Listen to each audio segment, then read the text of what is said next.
The title of my presentation is Predatory Inclusion Among Educational Migrant Workers, tracing the links between residency status, debt, and post-graduation employment. And this research is based on my doctoral research, which I completed earlier this year. And so this is sort of a section of that work. So I'm going to start by describing the recent policy context in which educational migration has expanded, as well as emerging policy directives seeking to more closely manage and constrain educational migration. Then I'm going to introduce the predatory inclusion framework that I use for analyzing educational migrants' experiences. And then I will present the findings documenting the relationship between residency status, debt, and employment conditions among post-graduation permit holders. Since the early 2000s, the federal government has made significant changes to the international study program to promote Canada as a destination of choice. In 2008, for instance, it extended the post-graduation work permit program, allowing international students to obtain open work permits for up to 3 years after graduating. Canada also introduced the Canadian Experience class at this time, offering international students with professional, managerial, and skilled work experience a pathway to permanent residency without leaving Canada.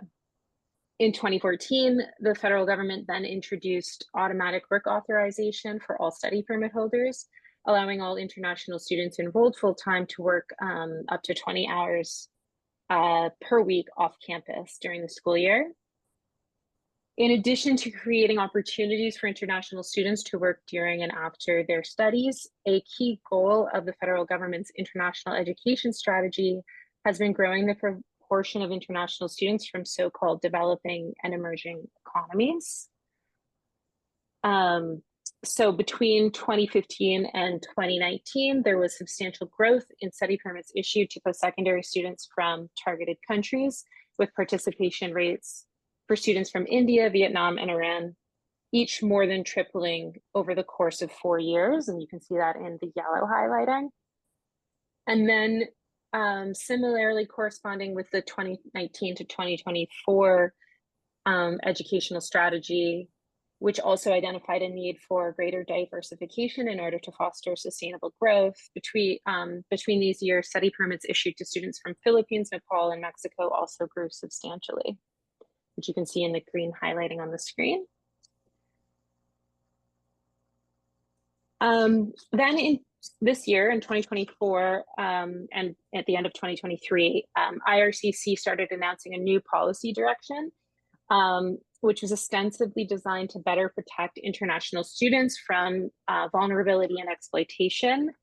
And these changes include a cap on issued permits, restrictions on private career colleges, as well as a requirement that applicants demonstrate sufficient savings to ensure they are financially prepared for life in Canada. And there's a number of other new changes that have been introduced that I haven't listed here. But other factors contributing to precariousness, however, may be at play besides the expanded access to the program. And so my paper is interested in how permit conditions in terms of access to international post-secondary education can interact with international students' post-graduation employment experiences in a labor market segmented by gender and race. So compared to other migrant workers, such as caregivers and agricultural workers, educational migrants are in many ways privileged by Canada's immigration system. Most notably, international students are granted open work permits and clear pathways to permanent residency. A growing body of research, however, sheds light on how predatory recruitment practices can lead to exploitative and dangerous working conditions for international students. Scholarship also documents how permit conditions and criteria for transitions to permanency are associated with precariousness in employment for educational migrants. Such findings suggest that program design can effectively carve out a pool of educational migrants compelled to take on exploitative jobs. Predatory inclusion is the framework I use for analyzing educational migrants' experiences in work and transitions to permanency, attentive to the forces of differential access to social supports and resources. This concept, as employed by scholars such as Kianga Taylor and Tressie McMillan Cottom, refers to the racialized and gendered processes through which the extension of opportunities for socioeconomic advancement to formerly excluded social groups undermine the benefits of access. This concept acknowledges how inclusion can ultimately reinforce privileges of more powerful actors. So drawing on and expanding these applications of the concept, I apply predatory inclusion to examine how categories of citizenship and international students' particular conditions of presence in combination with their educational debts impact the benefits of international students' investments in post-secondary education. So in the paper, I analyze Statistics Canada's 2018 National Graduate Survey. Among available survey and administrative data, the NGS is unique insofar as it allows for the examination of former international students' employment experiences with attention to level and area of study. These data are limited, however, due to the interview timing, which happens about 2.5 to 3 years after graduating. The post-graduation work permit available to former international students is only valid for a maximum of 3 years, meaning that former international students in this cohort may have already left Canada due to an expired temporary work visa before the interview take place. So this is to say that permanent residents are overrepresented in the data. Still, there is a portion of former international students included in this survey who remain on work visas at the time of interview, allowing for comparative examination of educational migrants with different residency statuses at a particular moment in time. To determine how the odds of holding a secure job are related to international students' residency status, gender, race, or country of origin, and student debt, I applied logistic regressions to several different indicators of secure and relatively high-skilled employment. The regressions compare outcomes among former international students who still hold work permits 3 years after graduating to outcomes among former international students who have secured PR in the same period.